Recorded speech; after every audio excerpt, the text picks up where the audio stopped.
Բարև ձեզ։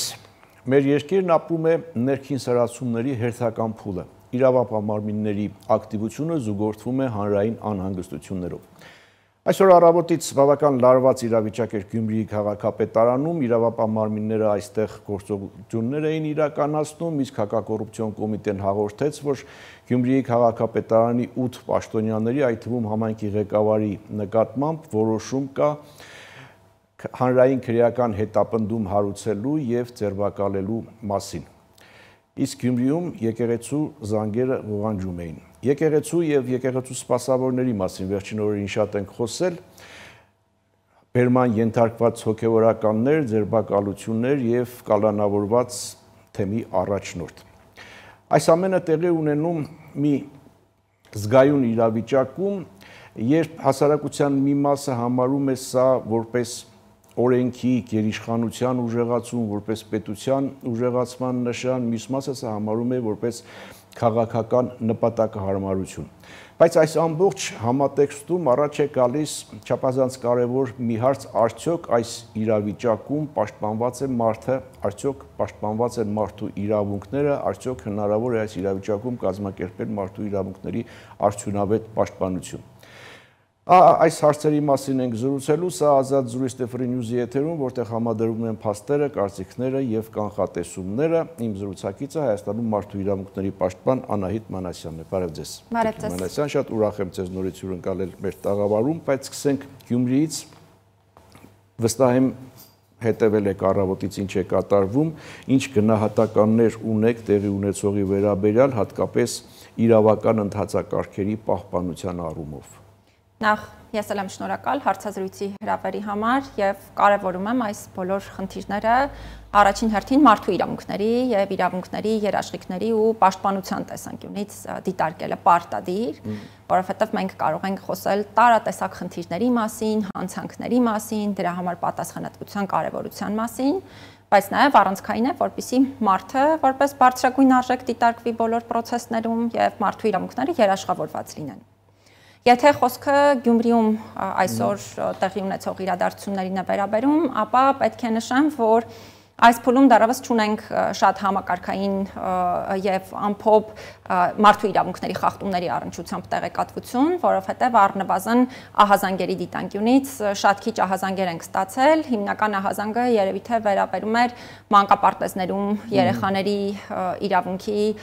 իրավունքների եւ այդ նախադպրոցական կրթության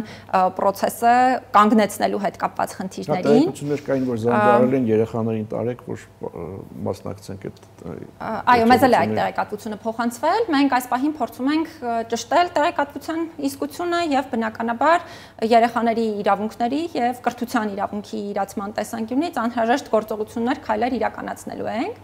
Ինչ վերաբերում է մնացած process-ներին, ապա պետք է հատուկ շեշտադրեմ, որ այս փուլում դեռևս դատավարական կամ այլ խախտումների առնչությամբ տեղեկատվություն չենք ստացել, համենայն դեպս ահազանգերի տեսքով։ Եվ երևի թե եթե խոսքը համակարգային խնդիրներին է վերաբերում, ավելի ճիշտ կլինի արդեն սրան նախորդած իրադարձությունների համատեքստում խոսենք համակարգային խնդիրների մասին։ Հոգևորականների մասին։ Այո, այն բոլոր իրադարձությունները, որոնք արդեն նախկինում են տեղի ունեցել եւ հանրային հնչեղություն են ունեցել, որովհետեւ այդտեղ հնարավորություն ունեցել ենք արդեն բավականին մանրամասն տեղեկատվություն հավաքագրելու եւ նաեւ խնդիրները համակարգելու։ Շատ լավ, ուրեմն շարունակենք հետևել Գյումրիի իրադարձություններին եւ փոխվենք Երևան, արդեն հոգևորականների բերման ենթարկված հոգևորականներ, ձերբակալություններ եւ կալանավորված արագածոտնի թեմի առաջնորդ, այստեղ ինչ ունեք ասելու իրավիճակի գնահատական, որպես մարդու իրավունքների պաշտպանի դիրքերից եւ մարդու իրավունքների պաշտպանության մասով ինչ խնդիրներ են առաջացել, եթե ես գիտեմ, որ ձեր աշխատակազմի ներկայացուցիչները այցելել են հոգևորականներին, հանդիպել են, ինչ կասեք։ Նախ պետք է նշեմ, որ իհարկե այդ օրերին Հայաստանում ինքս չէի գտնվում, բայց անմիջապես երբ որ տեղեկատվությունը ինձ փոխանցվեց, իմ ներկայացուցիչներին հանձնարարել եմ, որպեսզի այց իրականացնեն համապատասխան մարմիններ եւ պարտադիր եւ առանձնազրույցներ ունենան քաղաքացիների հետ եւ փորձենք հասկանալ նրանց իրավունքների պաշտպանության հետ կապված առաջ եկած հիմնական խնդիրները։ Պիտի նաև հատուկ շեշտադրեմ, որ մենք քրեական գործերի քննությամբ բնականաբար չենք զբաղվում, հետևաբար ես հիմա չեմ խոսելու ընդհանրապես գործերի քննության եւ այլ ասպեկտների մասին, այլ խոսելու եմ այն երաշխիքների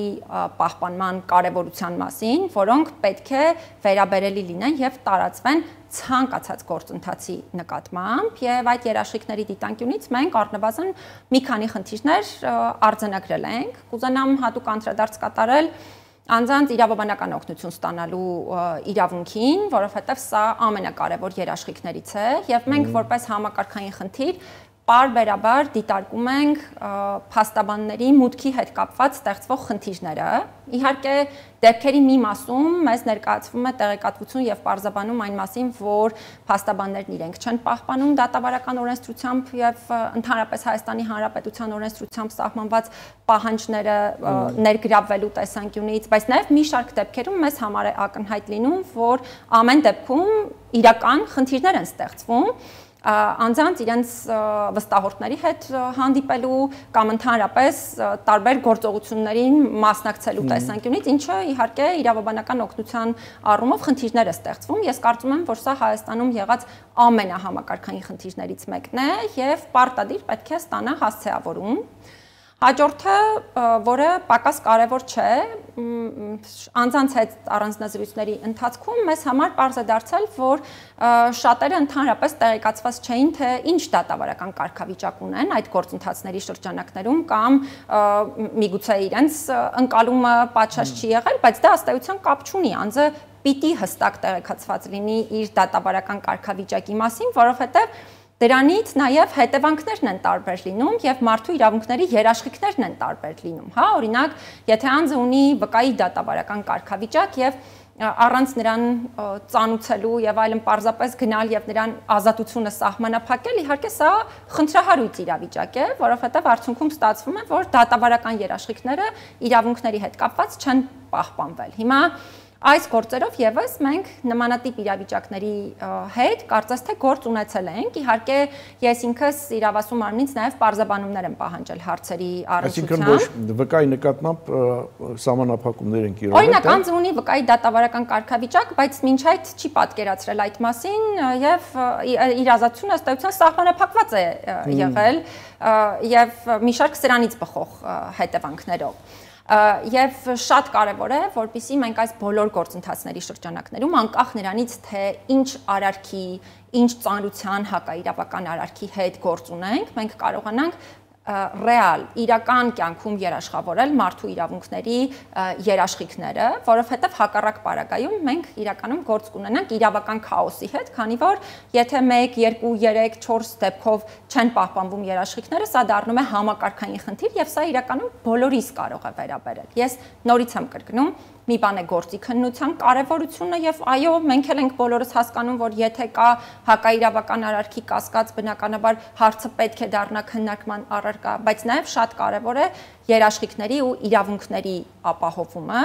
եւ նաեւ իհարկե ուզում եմ հատուկ շեշտադրել, որ կարևոր է, որ ի տարբերություն շատ այլ երկրների, որտեղ մարդու իրավունքների պաշտպանի հաստատությունները թեև օրենսդրությամբ սահմանված երաշխիքներ ունեն, բայց շատ դեպքերում նույնիսկ նրանց համար շատ լուրջ խոչընդոտներ են ստեղծվում ընդհանրապես այս մարմիններում, քրեակատարողական հիմնարկներում մարդկանց հետ հանդիպումների տեսանկյունից։ Կարևոր է, որ մենք Հայաստանում այս առումով շատ մեծ խնդիրներ ըստ էության չունենք եւ առնվազն մենք կարողանում ենք այս առանձնազրույցների միջոցով տեղեկատվությունը մեզ համար հասանելի դարձնել։ Հետաքրքիր տեղ բերեցիք զրույցը ընդհանրապես մարդու իրավունքների պաշտպանի հաստատության ունեցած օրենքով սահմանված կարգով իր ունեցած գործիքակազմը արդյոք բավարար է մարդու իրավունքների երաշխավորման ուղղությամբ արդյունավետ քայլեր իրականացնելու համար, մենք սրան կանդրադառնանք, բայց շարունակելով էլի հոգեբանականների թեման, այդ դեպքերից հետո հանրային տարբեր արձագանքներ եղան կապված այն անձի գործունեության հետ, գործողության հետ, որը հաղորդում էր ներկայացրել։ Հա, պարզ ասենք, մի մասը հասարակության համարում է, որ ժողովրդախոսակցական լեզվով ասեմ ներողություն, սա գործ տալ է նշանակում, մյուս մասն ասում է, որ սա քաղաքացիական պատասխանատվության դրսևորում է։ Դուք ինչպես եք նայում այս հարցին։ Այս հարցը դուք տալիս եք մի պաշտոնատար անձի, ով օրենքով պարտավոր է ազդարարների իրավունքների պաշտպանությամբ զբաղվել։ Իհարկե, ես չեմ ասի, որ դասական առումով, օրենսդրական կարգավորումների առումով հենց այս դեպքում գործ ունենք ազդարարման հետ, բայց միևնույն է, մենք պետք է կարողանանք երաշխավորել ընդհանրապես այս համակարգի գոյությունը եւ նաեւ համապատասխան անձանց իրավունքների պաշտպանությունը եւ դրա դիտանկյունից իրականում այն թույլատրելի է ընդհանրապես մեր հանրությունում արկա այդ ընդհանուր մտածելակերպը, որ որևէ երևույթի վերաբերյալ տեղեկատվությունն իրավասու մարմիններին փոխանցելը դա բացասական երևույթ է կամ նաև այն անձինք, ովքեր որևէ կերպ իրավասու մարմիններին տեղեկատվություն են հասանելի դարձնում,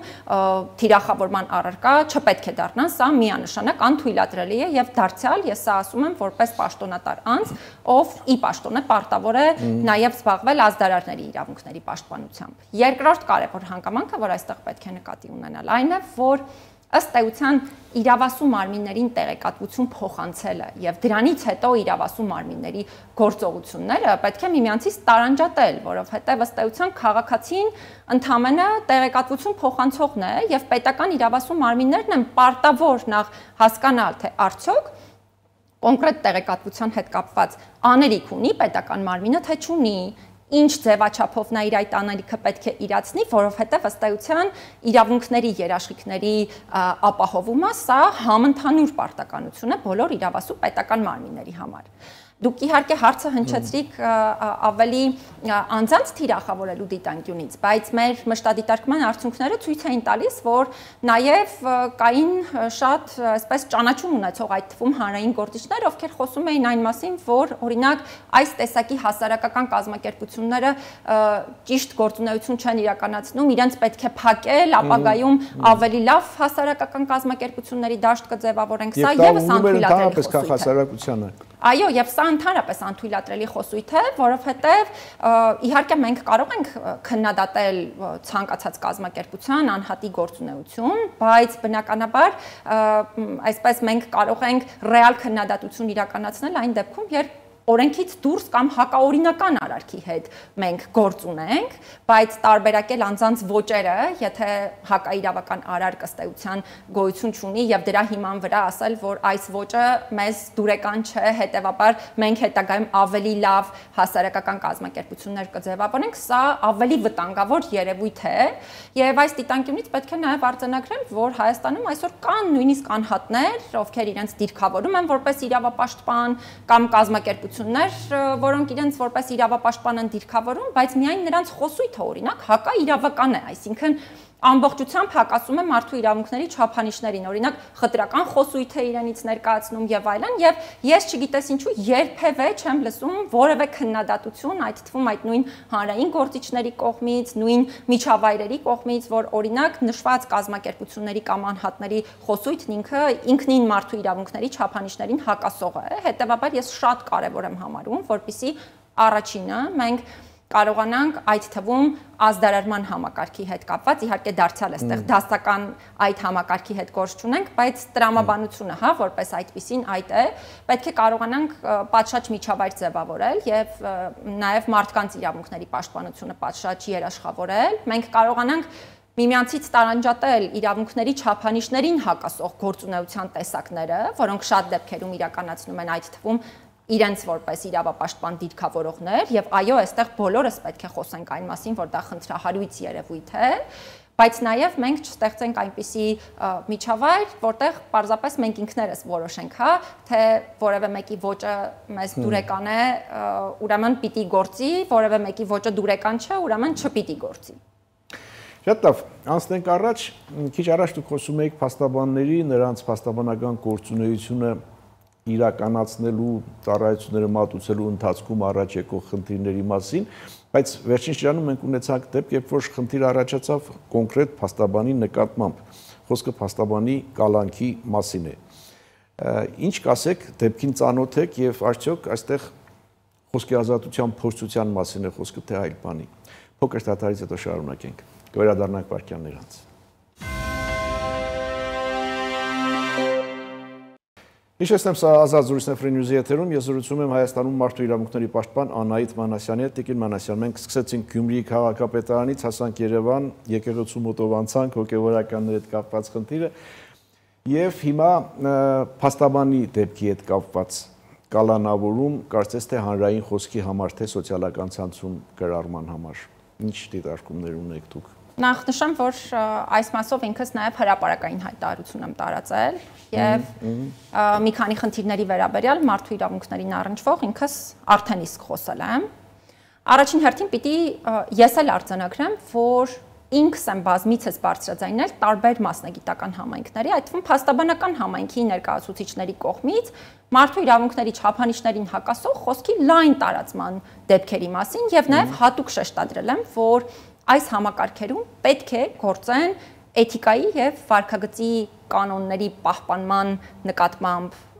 պատշաճ վերահսկողության եւ անհրաժեշտության դեպքում նաեւ կարգապահական պատասխանատվության մեխանիզմներ։ Նույնիսկ եթե կարգապահական պատասխանատվության մեխանիզմների մասին էլ չխոսենք, պարզապես մասնագիտական համայնքները, պաշտոնյաները եւ այլն բոլորը պիտի ստանան հստակ հաղորդագրություն, որ խոսքի էթիկայի ու վարքագծի կանոններին ու մարդու իրավունքների չափանիշներին հակասող տեսակներն անթույլատրելի են։ Այս առումով մենք միանշանակ ունենք բազմաթիվ խնդիրներ եւ բազմիցս նաեւ հրապարակային եմ խոսել այն մասին, որ եթե մենք չկարողանանք համայնքների, համակարգերի ներսում լուծել այս խնդիրները, այսինքն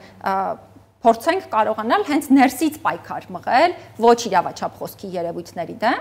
մենք իրականում շատ լուրջ հետևանքների առաջ ենք կանգնելու, որովհետև բոլորը որոշելու են, որ իրենք կարող են ոչ կանոնադրային ինչ-որ փողոցային եղանակներով լուծել, օրինակ իրենց կարծիքով, իրենց պատվի եւ արժանապատվության հետ կապված հարցերը։ Հետևաբար բոլորը, այդ թվում մասնագիտական համայնքները միանշանակ պետք է ոչ թե մերժողական մոտեցում ցուցաբերեն այս հարցերին, այլ կարողանան հստակ ոչ թե պարզապես կանոններ սահմանել, այլ հետևել այդ կանոնների պահպանմանը։ Ուզում եմ նաև հատուկ շեշտադրում անել, նաև մի քանի այդպես հրապարակային խոսք նկատեցի, այդ թվում իմ նախկին ուսանողների կողմից, ովքեր նշում էին, որ օրինակ փաստաբանների եւ այլ մասնագիտական համայնքների պարագայում հակառակը խոսքի հետ կապված հնարավորությունները շատ ավելի մեծ են եւ մասնագիտական համայնքների նկատմամբ պետք է շատ ավելի մեղմ վերաբերվել խոսքի տարբեր տեսակների հնարավորության առումով, կուզենամ հատուկ հրապարակային ասել, որ սա շատ թյուր պատկերացում է եւ լրիվ հակառակն է։ Մենք մասնագիտական համայնքներս, պաշտոնատար անձինք, հատկապես ապաքաղաքական տարբեր սուբյեկտները, ակադեմիական համայնքը եւ այլն, նրանք շատ ավելի զուսպ պետք է լինեն, քանի որ իրենց էթիկայի եւ վարքագծի կանոնները շատ ավելի լուրջ են։ Բայց հիմա սա մի հատվածն է ընդհանրապես խնդրի, բայց խնդիրը ունի շատ ավելի մեծ եւ խնդրահարույց կողմ, որովհետև ըստ էության ինչքան էլ մենք ասենք, որ որևէ խոսքի տեսակ չի համապատասխանում էթիկայի եւ վարքագծի կանոններին, մարդու իրավունքների չափանիշներին եւ այլն, դա չի նշանակում, որ այդ խոսքը պետք է հանգեցնի քրեական պատասխանատվության, որովհետև ամբողջ աշխարհում ընդունված միջազգային ժամանակակից չափանիշներն այնպիսին են, որ բացառապես խոսքի ծանր վտանգավորություն ունեցող տեսակներն են, որ կարող են հանգեցնել քրեական պատասխանատվության եւ այն էլ հստակ հիմքերի առկայության պայմաններում։ Առնվազն մենք այս առումով չենք տեսնում հանրությանը ներկայացվող պատշաճ տեղեկատվություն, թե այդ ինչպես է հատել, օրինակ, այս դեպքում այս խոսքի տեսակը կամ մյուս դեպքում կարող է լինել այլ խոսքի տեսակ հանրային վտանգավորության այդ շեմը, որ դրա համար քրեական պատասխանատվություն է սահմանվել։ Երկրորդ խնդիրը, որին ես նաև հրապարակային եմ անդրադարձել, այն է, որ ըստ էության քրեական պատասխանատվության մասին խոսելիս հատկապես նաև խնդրահարույց է դառնում այն իրավիճակը, երբ անձի նկատմամբ ազատությունից զրկման ձևով կամ խափանման միջոց կամ պատժի տեսակ է կիրառվում, որովհետև սա էլ ամենածանր տեսակն է, թե խափանման միջոցների, թե պատժի տեսակների դիտանկյունից, եւ այս առումով էլ մենք միանշանակ բազմաթիվ խնդիրներ ունենք մեր հանրապետությունում, որովհետև առնվազն օրինակ կալանքի հետ կապված, ես կարծում եմ, որ կալանքը Հայաստանում չափազանց հաճախ է կիրառվում, շատ դեպքերում իրավիճակը նաև անորոշ եւ անկանխատեսելի է, որովհետեւ նույնիսկ փորձագետները չեն կարողանում հստակ պատկերացում ունենալ այն մասին, թե լավ որ չափանիշի հիման վրա են մարդկանց նկատմամբ կալանք խափանման միջոց կիրառում, թե ոչ։ Չէ, իհարկե կա, հենց իմ ասելիքը դա է։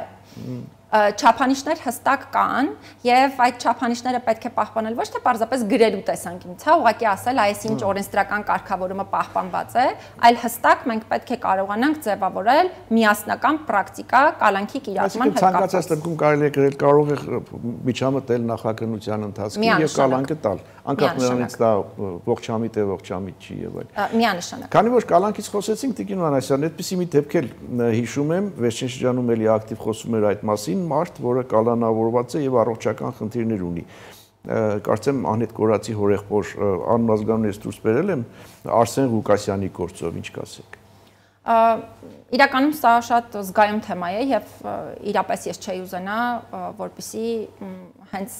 այս հարույթից մենք ունենանք կալանավորված անձ, որովհետեւ իրապես գտնվելու վայրն անհայտ անձանց հետ կապված հարցերը զգայուն են բոլոր դիտանկյուններից, կարծում եմ բոլորս էլ հասկանում ենք եւ նրանց հարազատների վիճակն էլ իհարկե զգայուն է։ Բնականաբար դարձյալ ես չեմ որևէ կերպ միջամտի գործի քննության հետ կապված հարցերին եւ դրա վերաբերյալ չեմ խոսի, պարզապես նշեմ ձեր հարցինի պատասխան, քանի որ հիմնական հարցադրումը ներկայացրիք առողջական վիճակի հետ կապված եւ կալանքի համատեղելիության հետ կապված։ Ըստ էության պետք է նորից վերահաստատեմ այն, ինչ ասել եմ իմ նախորդ հարցերին պատասխանների շրջանակներում, իրապես կալանքը շատ հաճախ է կիրառվում եւ ես կարծում եմ, որ այն բոլոր դեպքերում, երբ հնարավոր է խուսափել կալանք խափանման միջոցը կիրառելուց, մենք պետք է կարողանանք խուսափել այդ խափանման միջոցը կիրառելուց։ Կոնկրետ այս դեպքի հետ կապված նշեմ, որ ոչ միայն իմ հանձնարարությամբ իմ ներկայացուցիչները այցելել են եւ առանձնազրույց են ունեցել անձի հետ, այլ նաեւ մի շարք հարցեր մեր միջամտությամբ հնդածս լուծում են ստացել։ Հիմա դրա վերաբերյալ չխոսեմ, որովհետեւ վստահ չեմ, որ անձը ցանկություն կունենա, որպեսզի հրապարակային ներկայացվեն այդ հարցերը, բայց նաեւ հստակ ինքս բարձրացրել եմ իր կողմից բարձրաձայնված տարբեր հիվանդությունների, առողջական վիճակի եւ այլնի հետ կապված հարցերը, այդ թվում կալանքի համատեղելիության համատեքստում եւ հույս ունեմ, որ առաջիկայում այս բոլոր հարցերը եւս պատշաճ քննարկման առարկա կլինեն եւ մենք էլ բնականաբար ամենօրյա ռեժիմով ենք հետեւողական այս բոլոր հարցերի։ Իսկ ինչպես եք վերաբերում, ավելի ճիշտ բարձր է ինչպես պիտի վերաբերեք, ինչ կարելի է անել այս համատարած, երևի չգիտեմ չափազանցնում եմ թե չէ, բայց անհանդուրժողականություն, ատելության խոսք, սոցիալական ցանցերում, շատ հաճախ անձնական տվյալների հրապարակայնացնում եւ այլն, սրանց դեմ արդյունավետ գործելու, պայքարելու ինչ-որ մեխանիզմներ կան, չկան։ Մեխանիզմներ իհարկե դարձյալ միջազգային չափանիշների տեսանկյունից կան։ Ես չէի ասի, որ Հայաստանում դրանք բոլորը պատշաճ գործարկված են եւ շատ պատշաճ իրացվում են եւ նաեւ պատճառներից մեկն այն է, որ մենք շատ ձևախեղված պատկերացումներ ունենք ընդհանրապես մարդու իրավունքների բովանդակության մասին, որովհետեւ ես չեմ կարծում, որ մեր կրթությունը օրինակ իրականացվում է այն տրամաբանությամբ, որպեսզի մենք շատ մեծ հարգանք ունենանք անձնական տվյալների, մասնավոր կյանքի անձեռնխելիության եւ մնացյալ այլ հարցերի հետ կապված։ Եվ երբեմն երբ մարդիկ սկսում են միմյանց նույնիսկ մեղադրել, հա, մասնավոր կյանքի անձեռնխելիության իրավունքի խախտումների, անձնական տվյալների պաշտպանության իրավունքի խախտումների մեջ, ըստ էության դա երկկողմանի է լինում, հա, խախտումը, որովհետև գրեթե բոլորն են իրավունքը խախտում, կարծում եմ առաջին հերթին խնդիրը հենց կրթության մեջ է, որովհետև մեզ պատշաճ տեղեկատվություն դրա վերաբերյալ չեն տալիս։ Երկրորդ կարևոր հանգամանքը, որ պետք է շեշտադրեմ, իրոք շատ կարևոր է, որպեսզի նաև հանրային իրազեկումների տեսքով մարդկանց անընդհատ տեղեկատվություն փոխանցվի անձնական տվյալների պաշտպանության եւ մասնավոր կյանքի անձեռնխելիության իրավունքների, թե բովանդակության եւ թե դրանց երաշխիքների մասին, որովհետեւ նույնիսկ վերջին իրադարձությունների պայմաններում, հա, անընդհատ մեզ էլ նաև ահազանգեր էին ներկայացվում, օրինակ Մերձավանի դեպքի հետ կապված էին մեզ մի ահազանգ ներկայացրել անձնական տվյալների արտահոսքի հետ կապված եւ այլն, մարդիկ պետք է իմանան, որ սա ըստ էության խախտում է, իրավունքի խախտում է եւ կան դեպքեր նույնիսկ, որ դա կարող է հանգեցնել պատասխանատվության, այդ թվում, եթե խոսքը պետական իրավասու մարմինների կողմից իրավունքը խախտելու մասին է եւ այլն, այսինքն Այս տրամաբանությունը մենք ոչ միայն պետք է ներդնենք մեր հանրային միջավայրում, մենք պետք է կարողանանք նաև պատշաճ պատասխանատվության մեխանիզմներ կիրառել, որովհետև այստեղ նաև զավեշտալի մի բան կա, հա, ամեն անգամ, երբ օրինակ, հա, մասնավոր կյանքին վերաբերելի որևէ տեղեկատվություն է հրապարակվում, անմիջապես մարդիկ սկսում են դա հերքել, որ դա այդպես չի եղել եւ այլն, այն պայմաններում, որ ներողություն, բայց որևէ մեկը արդարացման կարիք չունի, որովհետեւ դա անձնական տվյալ է եւ մասնավոր կյանքի անձեռնմխելիության իրավունքի կոնտեքստում է դիտարկվում եւ հակառակը խնդրահարույց է տվյալը հրապարակելը, ոչ թե տվյալը հրապարակելուց հետո անձի արդարացումը։ Իսկ ինչ վերաբերում է ընդհանուր անհանդուրժողական միջավայրին, նաև ատելության խոսքի շատ լայն ծավալներին, ասեմ, որ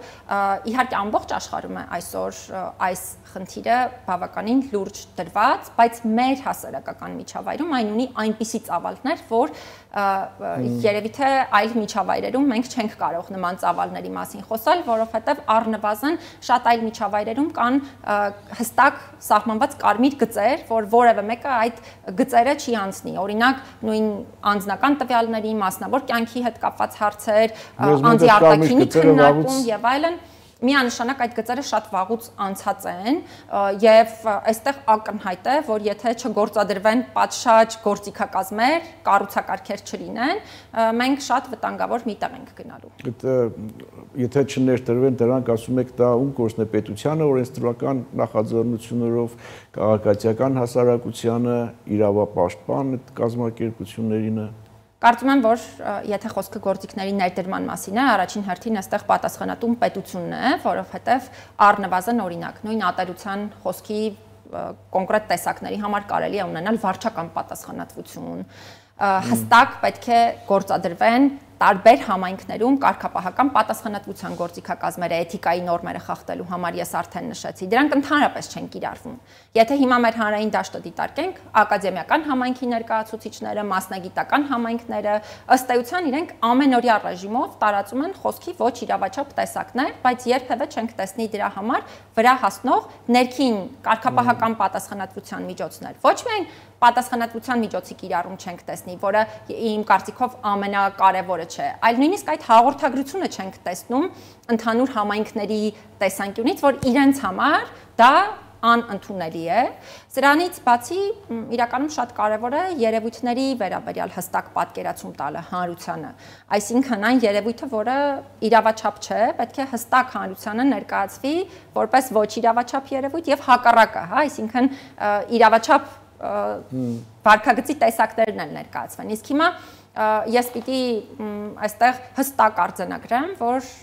ընդհանրապես մարդուն հերոսացնելը եւ հակառակը մարդուց հանցագործ սարքելը հիմա դարձել է ընդամենը 1 ժամվա գործ, այսինքն շատ հանգիստ կարելի է նույն մարդուն ընդ որում մի ժամվա ընթացքում սարքել հերոս եւ մի ժամվա ընթացքում սարքել հանցագործ, ինչը ես կարծում եմ շատ վտանգավոր տենդենսի մասին է խոսում։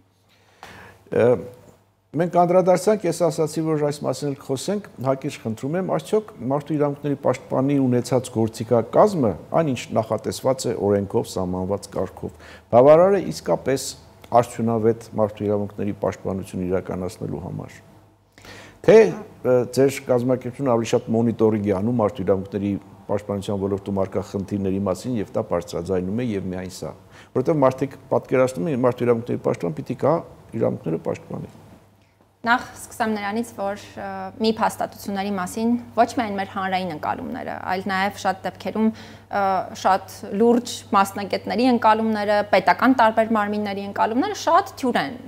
թե հաստատության լիազորությունների, թե երաշխիքների եւ այլ հարցերի հետ կապված։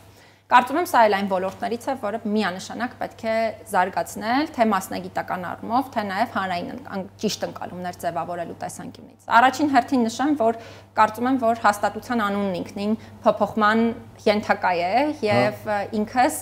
այդ ուղղությամբ քայլեր միանշանակ ձեռնարկելու եմ, որովհետեւ սովորաբար այս հաստատությունները ոչ թե պաշտպան ձևակերպումն են իրենց անվանման մեջ ունենում, այլ ունենում են հանձնակատար ձևակերպումը, մասնավորապես օրինակ մարդու իրավունքների հանձնակատար, որովհետև միանշանակ է, որ մարդու իրավունքների ազգային հաստատությունները, օմբուդսմանական հաստատությունները նախ միակ մարմինները չեն, որ մարդու իրավունքների պաշտպանության հարցերով պետք է զբաղվեն, եւ նաեւ այս հաստատությունները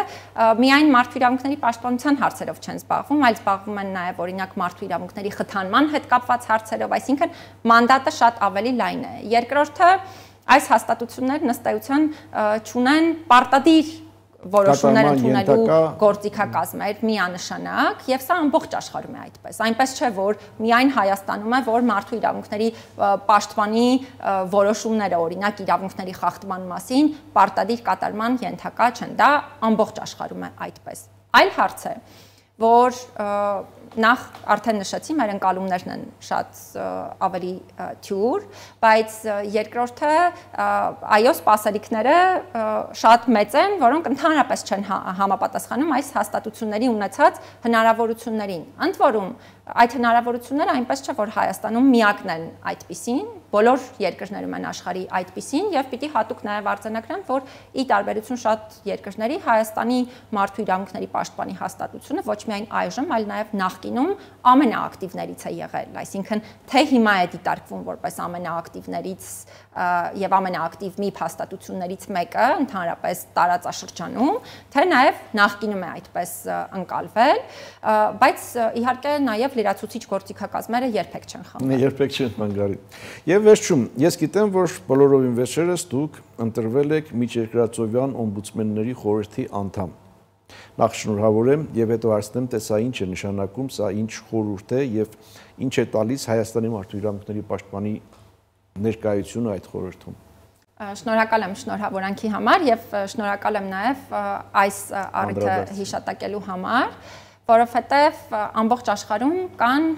տարբեր կազմակերպություններ, ասոցիացիաներ, թե միջազգային, թե տարածաշրջանային, որոնք միավորում են օմբուդսմաններին, միավորում են մարդու իրավունքների ազգային հաստատություններին